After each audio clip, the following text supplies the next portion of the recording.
Hello दोस्तों, नमस्कार। स्वागत है एक बार फिर से आपके अपने यूट्यूब चैनल पे। और आज ये जो हमारी ये क्लास होगी ये यूपी टेट से रिलेटेड होगी। और यूपी टेट में जो सीडीपी का पोर्शन है उससे रिलेटेड होगी ये क्लास। और इसमें चाइल्ड डेवलपमेंट के बारे में हम यहाँ पे कुछ डिस्कस करेंगे क्वेश्चंस के लिए, और थियोरेटिकल पार्ट को भी डिस्कस करेंगे। तो चलिए शुरू करते हैं हम अपनी क्लास को बिना देर किए हुए। और उम्मीद है आपको वीडियो क्वालिटी क्लियर होगी। और चैनल को सब्सक्राइब कर लीजिए अगर आप अभी चैनल पे नए हैं तो, क्योंकि आपको पीडीएफ नोट्स वगैरह भी हम फ्री प्रोवाइड कराएंगे, उसका कोई भी चार्जेस आपसे नहीं लिया जाएगा। तो चलिए शुरू करते हैं हम। पहला ही जो प्रश्न है, पहला क्वेश्चन है, इसमें क्वेश्चन ही एक तरीके से पहला थियोरेटिकल पार्ट है कि बाल विकास किसको कहते हैं, यानी कि बालक के विकास का अर्थ क्या है। तो बालक के विकास का जो अर्थ है, बालक के विकास में होने वाले क्रमित परिवर्तन को हम बाल विकास कहते हैं। क्रमित परिवर्तन का मतलब है एक क्रम के बाद में, एक पर्टिकुलर एज के बाद में उसमें जो चेंजेस आते हैं, बॉडी में जो फिजिकल चेंजेस आते हैं, और उसके बाद में जो मेंटल चेंजेस आते हैं, मीन धीरे धीरे उसका मेंटल लेवल बढ़ता जाता है, उसका फिजिकल चेंजेस भी होते जाते हैं। आप लोग देखते हो जब भी कोई बच्चा होता है धीरे धीरे बड़ा होगा तो चलेगा फिरेगा, उसके हाथ पैर की फिंगर्स बढ़ जाती हैं, उनके हाथ बढ़ जाते हैं, हाइट उसकी बढ़ जाएगी, मीन्स ग्रोथ होने लगती है उसके बाद में। और शोल्डर उसके चौड़े होने लगते हैं, तो ये उसका एक डेवलपमेंट हो रहा है, ग्रोथ हो रही है उसमें, है ना। इसको हम ग्रोथ कहेंगे। जो फिजिकल चेंजेस हमें दिखाई देंगे उसको हम ग्रोथ कहेंगे। और जो फिजिकल चेंजेस हमको दिखाई नहीं देंगे या जो मेंटल चेंजेस हमको दिखाई नहीं देंगे उनको हम क्या बोलते हैं, डेवलपमेंट कहते हैं। ये दो शब्दों से मिला है, बालक तथा विकास, यानी कि बाल विकास का मतलब है कि बालक का विकास, तो इसको हम क्या बोलते हैं, बाल विकास। अब यहाँ पर एक बालक क्या होता है, तो बालक का जो एक मीनिंग है वो क्या है, मनुष्य है। मनुष्य का मतलब जन्म से लेकर मृत्यु तक की अवस्था, उसको हम बालक कहते हैं, या बाल्यावस्था। बाल्यावस्था नहीं, मतलब एक बालक कह सकते हैं हम उसको, क्योंकि जन्म से लेकर ये मृत्यु तक की अवस्था है। और हम इसको मनुष्य कहते हैं। बालक का तात्पर्य क्या हो गया, मनुष्य, यानी कि किसी बच्चे ने जन्म लिया, इसका मतलब किसी ह्यूमन बीइंग ने जन्म लिया है, किसी मनुष्य ने जन्म लिया है, ना कि छोटे बच्चे से। इसका मतलब ये बिल्कुल भी नहीं है कि हम छोटे बच्चे उसके लिए बोलेंगे, क्योंकि मनुष्य जन्म से लेकर मृत्यु तक कुछ ना कुछ सीखता ही रहता है। मतलब कोई भी मनुष्य वो क्या करेगा, जन्म से लेकर मृत्यु तक सीखता रहता है। बालक ही होता है जिसमें बालक के विकास के साथ साथ रचनात्मक परिवर्तन आते हैं, उसमें क्यूरियोसिटी आ जाती है और क्रिएटिविटी भी आ जाती है। इसके बाद में देखें विकास किसको कहते हैं, विकास का अर्थ क्या है, मीन डेवलपमेंट किसको कहते हैं। तो डेवलपमेंट का जो है यहाँ पर अर्थ आप देखते हैं, डेवलपमेंट एक ऐसी प्रक्रिया है जो बालक से क्या है, जन्म से लेकर मृत्यु तक चलती है। जीवन में विकास शारीरिक मानसिक क्षमताओं के रूप में जो है एक परिवर्तन दिखाता है, एक क्रमागत मतलब सिस्टमेटिक एक चेंजेस को शो करता है, उन्हें हम विकास कहते हैं, उसको हम डेवलपमेंट कहते हैं। और बालक की जब कितना विकास हुआ ये हमें उसकी प्रक्रियाओं द्वारा या उसकी क्रियाओं के द्वारा पता चलता है कि वो कैसे रिएक्ट कर रहा है, कैसे बिहेव कर रहा है। और उसमें एक तरीके से कह सकते हैं हम किसी भी समस्या को सॉल्व करने की कौन सी टेक्निक को यूज़ करता है, तो हम उसको डेवलपमेंट कह सकते हैं उसके लिए। इसके बाद में यहाँ पर हम देखते हैं वृद्धि और विकास। वृद्धि और विकास में क्या डिफरेंस है, ये बहुत बार पूछा गया क्वेश्चन है। 1 नंबर 2 नंबर मतलब 2-3 नंबर का आ ही जाता है मोस्टली, आप 1 या 2 नंबर का मान के चलें। और टेट के लेवल के एग्ज़ाम में 1-1 नंबर की बहुत इंपॉर्टेंस होती है। तो यहाँ पर हम देखते हैं कि वृद्धि क्या है ना, और विकास क्या है। तो वृद्धि वृद्धि हमें दिखाई देती है, मीन्स फिजिकल चेंजेस हैं, जैसे आपके लिए मैंने बताया कि उसके शोल्डर का चौड़े हो जाना, हाथ पैर बढ़ जाना, ग्रोथ हो जाना, उसकी हाइट बढ़ जाना, उसका पेट बढ़ जाना, है ना, और उसके आईज़ सॉरी हेयर्स का बढ़ना, ये फिजिकल चेंजेस हैं। विकास हमें दिखाई नहीं देता है, मतलब उसने अगर पहले 100 वर्ड को लर्न किया उसके बाद में वो 200 वर्ड भी लर्न कर सकता है, 200 से ज़्यादा भी कर सकता है, 200 से कम, यानी कि वो हमें दिखाई नहीं देता है। और फिर क्या है, वृद्धि जो है एक निश्चित समय सीमा तक ही होती है। ऐसा माना जाता है कि 20 साल के बाद ग्रोथ जो है वो होना बंद हो जाती है। हाइट या बॉडी का जो डेवलपमेंट है वो 20 ईयर के बाद में बंद हो जाता है। इसका मतलब कि ग्रोथ एक टाइम फिक्स होता है, जबकि डेवलपमेंट का कोई भी टाइम फिक्स नहीं होता है। हम किसी भी एज में या स्टेज में जाके कोई भी चीज़ सीख सकते हैं। कभी-कभी कुछ आपने देखा होगा मोस्टली कुछ लोगों को जिन्होंने जन्म से नहीं सीखा, बाल्यावस्था में नहीं सीखा, अपने किशोरावस्था में नहीं सीखा, लेकिन आफ्टर 24 एज, 25, 30 या 40 एज के बाद वो लोग सीख जाते हैं। और कुछ चीज़ें ऐसी होती हैं जो उनके लिए बुढ़ापे में सीखने को मिलती हैं, सीखते हैं। तो इसका मतलब क्या है कि डेवलपमेंट जो है वो उसकी कोई सीमा नहीं होती, आप कभी भी सीख सकते हैं। वृद्धि हमें दिखाई देती है, विकास हमें दिखाई नहीं देता है, आपको बता ही दिया। वृद्धि को हम माप सकते हैं। हाइट है किसी को तो हम माप सकते हैं कि 5 फीट का है या 6 फीट का है। किसी का वेट है तो हम उसको माप सकते हैं कि कितने वज़न है। लेकिन विकास को हम नहीं माप सकते। ये हम डिफ़ाइन नहीं कर सकते कि वो 100 वर्ड की कैपेसिटी है उसको लर्न करने की या 200 की है। उसको हम नहीं बता सकते कि उसका डेवलपमेंट कितना हुआ है, मतलब उसको मेज़र करने का कोई स्टैंडर्ड नहीं है। फिर है बाल विकास की जो निम्न परिभाषाएँ हैं, वो बाल विकास की परिभाषाएँ आप देखते हैं। पहली परिभाषा क्रो एंड क्रो के अनुसार क्या है कि बाल मनोविज्ञान वह विज्ञान है जो व्यक्ति के वैज्ञानिक अध्ययन जो है गर्भकाल से किशोरावस्था तक करता है। मतलब क्रो एंड क्रो के अनुसार ये कहा जाता है कि विकास जो है वो वैज्ञानिक या साइंटिफिक तौर तरीके से गर्भकाल से लेके किशोरावस्था तक होता है। फिर है जेम्स ड्रेवर। ड्रेवर के अनुसार क्या है, बाल मनोविज्ञान वह विज्ञान है जो व्यक्ति के विकास का वैज्ञानिक अध्ययन जो है जन्म से परिपक्व अवस्था तक, मीन्स एडल्टहुड तक कह देते हैं। किशोरावस्था वही 19 या टीनेजर्स, हम टीन एज कहते हैं। और परिपक्वता यानी कि मैच्योरिटी आफ्टर 25 ईयर्स।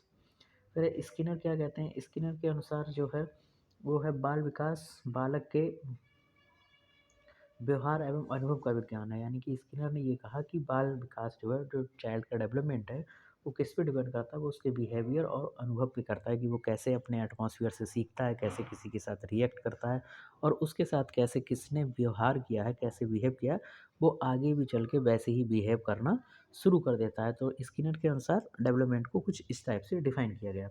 अब बाल विकास की आवश्यकता क्यों है कि एक बच्चे के डेवलपमेंट में क्या रिक्वायरमेंट, सॉरी क्या जो है बाल विकास की आवश्यकता है, तो इसके लिए देखते हैं। बालक के विकास की जो आवश्यकता है, एक शिक्षक को बालक के विकास के संबंध में इसलिए जानना आवश्यक है कि बालक के आयु के बाल किस आयु के बालक से क्या अपेक्षा की जाए और कब अपेक्षा करें या कितनी अपेक्षा करें। जैसे हम लोग ही टीचर्स जब पढ़ाते थे तो टीचर्स भी हमसे एक्सपेक्टेशन करते थे। जब छोटे क्लासेस में थे तो हमको ईज़ी सॉल्यूशन के वाले, मतलब ईज़ी प्रॉब्लम्स दिए देते थे, क्वेश्चंस दिया करते थे। फॉर एग्ज़ाम्पल ऐड करने के, सब्ट्रैक्ट करने के या डिवाइड करने के। लेकिन जैसे-जैसे हम बड़े होते गए क्लासेस में, बड़ी क्लासेस में पहुँचते गए, तो हमारे लिए 1 पेज के सवाल देने लगे और क्लासेस में बड़े हो गए तो 2 पेज के क्वेश्चन आंसर होने लगे, है ना? पहले जब छोटे क्लासेस में तो ए फॉर एबीसीडी वाला एप्पल बॉल सिखाया जाता था। जैसे-जैसे हम धीरे-धीरे क्लास में हमको शॉर्ट क्वेश्चंस, लॉन्ग क्वेश्चंस सिखाना शुरू कर दिया। तो यानी कि बाल विकास की जो आवश्यकता है, उसमें टीचर को ये जानने के लिए ज़रूरत होती है कि बालक को हम कैसे सिखाएँ और बच्चा कैसे धीरे-धीरे करके उसको अपने डेली लाइफ़ में यूज़ करेगा, कैसे बिहेव करेगा और कैसे वो आगे की अपनी लाइफ़ को सर्वाइव करेगा या सोसाइटी में वो अपना क्या योगदान देगा। इसके लिए बाल विकास की आवश्यकता होती है। फिर अब बाल विकास का जो क्षेत्र है वो कौन-सा क्षेत्र होगा? तो बालक के विकास का क्षेत्र जो है, जो आप देख रहे हैं यहाँ पर निम्न प्रकार के क्षेत्र हैं। तो बालक के विकास का जो क्षेत्र है, बालक के विकास में विभिन्न अवस्थाओं का अध्ययन किया जाता है। बालक के विकास में विभिन्न पहलुओं का अध्ययन किया जाता है, मीन्स कौन-कौन से फैक्टर उसको प्रभावित करते हैं, किस-किस फैक्टर से वो प्रभावित होता है। बालक की रुचि किसमें होती है, इसका भी बहुत ज़्यादा इम्पोर्टेंस है। अगर किसी बच्चे की रुचि पढ़ने में नहीं है, मैथ्स पढ़ने में नहीं है और आप फिर भी उसको मैथ पढ़ाए जाएँगे तो वो मैथ नहीं पढ़ेगा। तो इसके लिए हमें उसकी रुचि किसमें है, ये भी जानना बहुत आवश्यक है। और बाल विकास को प्रभावित करने वाले कौन-कौन से तत्व हैं, इनका भी अध्ययन करना चाहिए कि कौन-कौन से तथ्यों से, कौन-कौन से कारणों से बालक प्रभावित होता है। फिर व्यक्तिगत विभिन्नता का भी हमें ध्यान रखना चाहिए। हर किसी का व्यक्तिगत इंडिविजुअल डिफरेंसेस अलग-अलग होता है। किसी में बहुत जल्दी सीखने की आदत होती है, किसी को सीखने में बहुत ज़्यादा टाइम लगता है। कोई बच्चा ऐसा होगा जिसको 1, 2, 3 लिखने को 100 तक दिया जाएगा तो बहुत जल्दी 1 टू 100 तक कंप्लीट कर देगा और कोई बच्चा ऐसा होगा जो धीरे-धीरे लिखेगा। तो हर बच्चे की इंडिविजुअल जो है डिफरेंसेस के हिसाब से अलग-अलग उसकी व्यक्तिगत विभिन्नता होती है। फिर बालक के विकास की अवस्थाएँ कौन-सी हैं? तो बालक के विकास की जो अवस्थाएँ हैं वो 4 अवस्थाएँ हमें यहाँ पर देखने को मिलती है। हालाँकि जीन पियाजे ने भी बालक की 4 अवस्थाओं को ही बताया है। शैशवावस्था जो जन्म से 5-6 वर्ष तक या 6 वर्ष तक है और हम आगे पढ़ेंगे कि जो जीन पियाजे की हैं उनके अनुसार जो अवस्थाओं की वो ऐज है वो क्या है। अभी हम यहाँ पर अर्नेस्ट जोन्स के अनुसार पढ़ रहे हैं, बहुत बार पूछा गया है अर्नेस्ट जोन्स के अनुसार शैशवावस्था की अवस्था कितनी होती है? तो जन्म से लेके 5 या 6 साल तक। बाल्यावस्था की जो अवस्था होगी वो 6 वर्ष से लेके 11 या 12 वर्ष तक आ जाती है। किशोरावस्था 12 से 18 वर्ष और प्रौढ़ावस्था जो है 18 वर्ष के बाद की अवधि को हम प्रौढ़ावस्था कहते हैं। और इसीलिए इनमें से 3 अवस्थाएँ इन्फेंसी या इन्फेरी से जो मिलके बना है और इन्फेरी का जो अर्थ होता है वो होता है बोलने के योग्य, यानी कि अयोग्य, सॉरी बोलने के योग्य, यानी कि इन्फेरी का मतलब होता है बोलने के अयोग्य, और ऐसी अवस्था को हम इन्फेंसी कहते हैं, शैशवावस्था, जिस अवस्था में बालक बोल नहीं पाता है। अब अगर इस शैशवावस्था के हिसाब से देखें तो ये जन्म से 6 वर्ष तक, आप लोगों को पता है कुछ बच्चे 2 साल या 3 साल नहीं तो 4 साल में तो बोलने लगते हैं, अदरवाइज़ 5 ईयर्स में ही बोलने लगते हैं। हालाँकि ज़्यादातर बच्चे 4 साल तक बोलने लगते हैं वर्ड्स को, तो हम शैशवावस्था को वही 1, 2, 3 साल की अवस्था को ही मानते हैं। हालाँकि इसमें 5 या 6 वर्ष तक दिया गया है, तो हम इनके अनुसार जब आएगा तो इनके हिसाब से हम ऑप्शन को टिक करेंगे। फिर है शैशवावस्था की विकासात्मक जो विशेषताएँ हैं, वो कौन-कौन सी विकासात्मक अवस्थाएँ हैं या विशेषताएँ हैं। तो मानसिक विकास में ये तीव्र होगा, शारीरिक विकास भी इसका तीव्र होगा। बच्चा जब छोटा होता है तो उसको कुछ नहीं पता होता है, कहते हैं एक कोरा कागज़ है, ब्लैंक पेपर है, इस पे जो भी लिखेंगे बच्चा वैसा ही सीखता जाएगा। तो उसमें सीखने की थोड़ी क्रिएटिविटी ज़्यादा होती है, और इसके बाद में सीखने की प्रक्रिया में तीव्रता भी होती है, दोहराने की, बच्चा बार-बार दोहराता है। आप लोग देखते हैं बच्चा एक ही वर्ड्स को बार-बार दोहराता रहता है ना? फिर पर निर्भरता का मतलब है बच्चा दूसरे के ऊपर डिपेंड रहता है, बच्चा सेल्फ डिपेंडेंट नहीं होता है। जिज्ञासा की उसमें प्रवृत्ति होती है, स्वप्रेम की भावना होती है, वो चाहता है कि हमसे भी कोई प्रेम करे, जैसे मम्मी हैं, पापा हैं, भाई है, परिवार के सदस्य क्या करें, बच्चे से प्रेम से बात करें, प्रेम करें। काम की प्रवृत्ति का मतलब यहाँ पर एक तरीके से हम कह सकते हैं, जो शैशवावस्था की काम की प्रवृत्ति का यहाँ पर बच्चा अपने एक तरीके से कह सकते हैं किसी न किसी वर्क को करने के लिए उसको कोई आइडिया नहीं होता है, तो काम की प्रवृत्ति उसमें एक तरीके से हम कह सकते हैं ना के बराबर होती है। बच्चे को भाई 1-2 साल के बच्चे को क्या मालूम हमको क्या करना है, तो उसको काम के प्रति, अपने किसी भी वर्क के प्रति वो हमेशा कैसा रहता है, उदासीन ही रहता है। फिर शैशवावस्था में जो स्रोत है वो क्या है, मतलब शिक्षा का क्या स्रोत है? शिक्षा का स्रोत तो वैलेंटाइन के अनुसार शैशवावस्था सीखने का जो है आदर्श काल कहा जाता है, यानी कि आदर्श काल का मतलब एक ऐसा पीरियड जिसमें बच्चा बहुत अच्छे से सीख सकता है या सीखता है। इसके बाद में पालन-पोषण हो गया, यहाँ से इसके बाद हम थोड़ा इसमें आगे से आपको दिखाते हैं।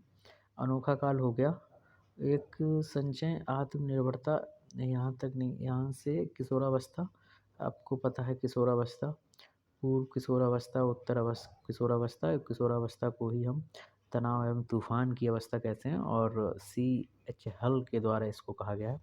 चाइल्ड डेवलपमेंट से रिलेटेड जो कुछ क्वेश्चन हैं वन वर्ड वाले, वो हम उसको यहाँ देखते हैं। जैसा कि आप यहाँ पर पहला क्वेश्चन देख रहे होंगे, क्वेश्चन नहीं एक तरीके से पॉइंट है, आप भी इसको स्क्रीनशॉट ले लीजिए या आप अपना लिखना चाहें तो लिख लीजिए। पहला है शैशवावस्था जो है जन्म काल से लेकर कितना होता है, तो हमेशा 5 या 6 वर्ष तक, ये अर्नेस्ट के अनुसार, हालाँकि जीन पियाजे के अनुसार इसकी एज अलग होती है। मनुष्य जो कुछ भी बनना है, वह प्रारंभ के 4-5 वर्षों में ही बन जाता है। ये किसने कहा है? तो ये फ्रॉइड का कथन है कि इंसान को या बच्चे को जो कुछ भी बनना होता है, वो जन्म के 4-5 साल में ही बन जाता है या 4-5 साल में ही डिसाइड हो जाता है। 20वीं शताब्दी के बालक की शताब्दी माना जाता है, यानी कि जो 20वीं शताब्दी है, ये किसकी शताब्दी माना जाता है? बालक की। किसने कहा है? क्रो ने कहा है। फिर है शैशवावस्था सीखने का आदर्श काल है, ये वैलेंटाइन ने कहा है। शैशवावस्था द्वारा जीवन का पूरा क्रम निश्चित हो जाता है, ये एडलर का कहा है। वह सत्य और असत्य में भेद नहीं कर सकता, लेकिन इस काल में कल्पना की सजीवता पाई जाती है, ये कुप्पू-स्वामी ने कहा है। यानी कि बच्चे में सत्य-असत्य बच्चा क्या जाने क्या सही है, क्या गलत है, लेकिन जो उसमें जीवन की एक कल्पना पाई जाती है, सजीवता, यानी कि बच्चा क्या करता है, काल्पनिक को एक तरीके से अपना इमेजिन करता रहता है।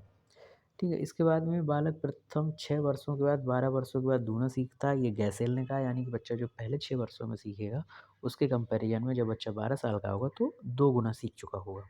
5 वर्ष की अवस्था तक शरीर और मस्तिष्क के लिए एक ग्रहणशीलता रहती है, यानी ग्रहणशील 5 वर्ष की अवस्था, और शरीर के लिए क्या है, एक मतलब ग्रहणशील का मतलब कि उसको ग्रहण करने की, उसको एक तरीके से उसके बारे में जानने की जिज्ञासा ज़्यादा रहती है, ये न्यूमैन के द्वारा कहा गया है।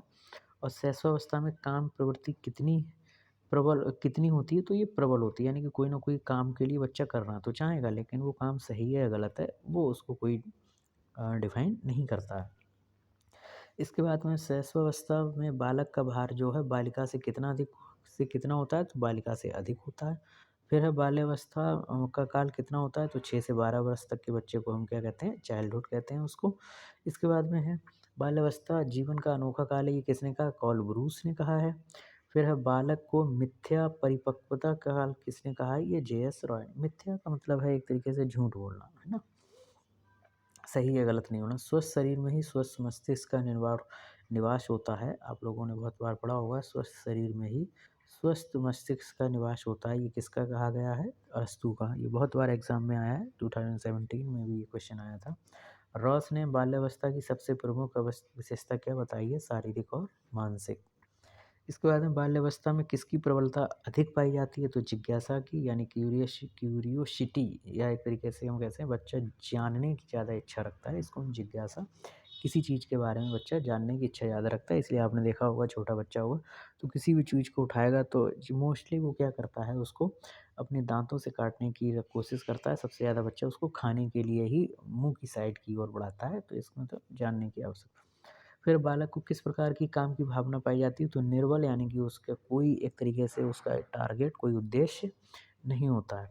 बालक को किन-किन नामों से जाना जाता है? तो जीवन का अनोखा काल या निर्माणकारी। बाल्यावस्था को जो है जीवन का अनोखा काल, है ना? गोल्ड लाइफ पीरियड इसको कहते हैं। और निर्माणकारी फिर है प्राथमिक विद्यालय की आयु, स्फूर्ति आयु, गंदी अवस्था और समूह आयु। गंदी अवस्था का मतलब ये है बच्चे को सही गलत नहीं बताया है, मिट्टी खा लेगा, कभी कुछ खा लेगा, चप्पल को मुंह में रख लेगा, है ना? तो ये गंदी अवस्था। और किशोरावस्था का काल जो है 12 से 18 वर्ष तक है। फिर है इसके बाद में एक, ये बहुत बार पूछा गया क्वेश्चन है, आप लोग यहाँ देखें। किशोरावस्था को बड़े ही संघर्ष और तूफान की अवस्था कहा जाता है, तो ये स्टैनले हॉल ने कहा है। संघर्ष और तूफान, आप ऐसे मान लो तूफान आएगा तो कहाँ जाएंगे? हॉल में जाएंगे। इससे आप ऐसे याद रखो कि हल ने कहा है तूफान की अवस्था। किशोरावस्था शैशवावस्था की ही पुनरावृत्ति है, ये कथन किसका है? रॉस ने कहा है। किशोरावस्था जीवन का सबसे कठिन काल है ना? इसमें बहुत सारे लोग कुछ अपना प्रेम प्रसंग में पड़ जाते हैं, है ना? तो किसी को कुछ चाहिए, किसी को कुछ चाहिए, अपने आप को एडजस्ट नहीं कर पाते हैं कि वो वैसा लेके आए तो हम भी वैसा ही लाएंगे। फीमेल्स गर्ल्स में भी एक दूसरे में होड़ लगी रहती है मेकअप करके अपने आप को अच्छा दिखने के लिए, तो ये किसने कहा है? किलपैट्रिक कहा है। किशोरावस्था के कितने सिद्धांत हैं? 2 सिद्धांत हैं, इसलिए किशोरावस्था को सबसे कह सकते हैं जीवन का कठिन काल कहा जाता है। इसमें एक तरीके से कंपैरिज़न की जो है एक गुण होता है, वो दोनों में ज़्यादा आ जाता है, चाहे बॉयज़ हो या फीमेल हो। सबसे ज़्यादा तो फीमेल में ही आता है जब वो टीनेजर्स में होती हैं, किशोरावस्था में, कि हमको ऐसा दिखना है, कि ये लगाना है, ये मेकअप करना है, ऐसे कपड़े लाना है, रंग-बिरंगे लाना है ना? और सबसे ज़्यादा एक तरीके से इनमें लव अफ़ेयर वाली बात सबसे ज़्यादा हो जाती है कि हमारा बॉयफ्रेंड है, उसका नहीं, उसकी गर्लफ्रेंड है, ये चीज़ें। तो ये सबसे ज़्यादा कठिन काल कहते हैं, और इसमें अपने आप को एडजस्ट करना, अपने आप को समझा पाना भी बहुत मुश्किल होता है। किशोरावस्था के कितने सिद्धांत हैं? तो 2 सिद्धांत हैं। फिर है किस अवस्था में बुद्धि का विकास लगभग पूर्ण हो जाता है? तो ये किशोरावस्था में बुद्धि जितनी होती है वो आ जाती है, यानी कि आप अपने समझ के लिए मैच्योर हो जाते हैं, आपको क्या करना है लाइफ में। मा फिर है मानसिक स्वतंत्रता एवं विद्रोह की भावना किस अवस्था में प्रबल होती है? ये भी किशोरावस्था में। विद्रोह का मतलब एक दूसरे से कह सकते हैं बदला लेने की, है ना? आपराधिक प्रवृत्ति का सबसे अधिक विकास भी किशोरावस्था में ही होता है। सारे आपने देखा होगा बच्चे ज़्यादातर जो अपराध करते हैं वो किशोरावस्था में ही आवेश में आकर, किसी न किसी क्रोध में आकर अपना जो है एक तरीके से अपराध करने लगते हैं। किसी की गर्लफ्रेंड किसी और लड़के के साथ चली गई, या किसी और को प्रपोज़ कर दिया तो आपस में लड़ाई हो जाती है, अपराध कर देते हैं, फिर एक दूसरे को मारने पे आ जाते हैं ना, तो ये आपराधिक अवस्था इसी में होता है। तो आज की क्लास कैसी लगी आप हमें इसमें लाइक करके ज़रूर बताएँ। मिलते हैं हम अपनी नई क्लास में, अगली क्लास में, तब तक के लिए थैंक यू। आपको क्लास में बने रहने के लिए धन्यवाद। मिलते हैं हम अपनी नेक्स्ट क्लास में।